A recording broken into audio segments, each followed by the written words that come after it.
amasoko ya komine na ya komine amasoko ya komine na ya komine twasanze hariho ingeso mbi yamaze kwinjira mu Barundi kandi tegezwa kuvamo aho usanga isoko yiharijwe n'abantu nka 20 cyangwa 15 umwe yafashe kioske 10 20 30 akariha muri komine ibihumbi 40 mugabo agaca kotesha kubadandaza ibihumbi 300 no kuvuga iki nukununuza bene gihugu iyo ngeso nshobora kwemera ko ibandanye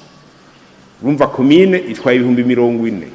umudandaza nyawe ayidandarizamwe aciye ariha ibihumbi 300 kono karorero hanyuma wa wundi ataye n'umudandaza yibereye ngaho aja gutoza ku kwezi kioski imwe ayikuramo ibihumbi 150 160 cugwiza no makioski 200 aca banga miliyoni 5 zirenga atana kimwe wakoze ari kubera wabaye muteka mutwe gusa tuvuga tuti abene gihugu boroherwe tuvuga tuti abene gihugu boroherwe nibo dutegezwa gukorera imbere y'abandi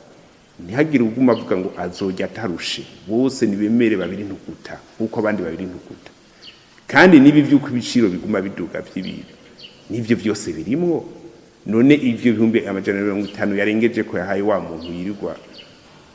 inwera kayeri gusa atana kimwe yakoze azoyakurahe byose bice bija ku mutwe w'umwene gihugu aza kugura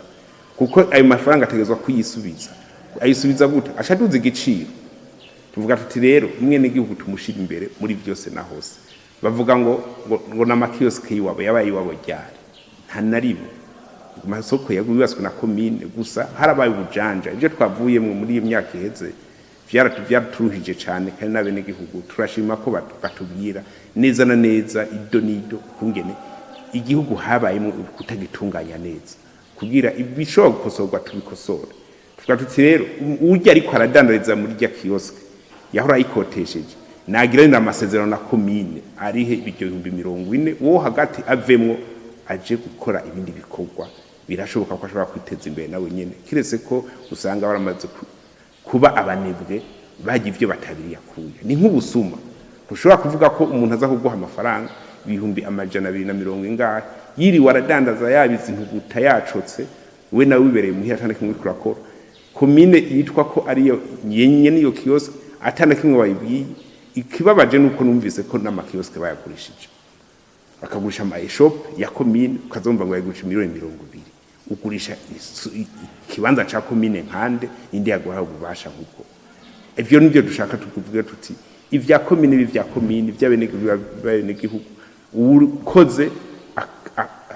aronka impembo y'ico yakoze mugabo tureke guha impige abantu bari gukora nabi abene gihugu babahomvye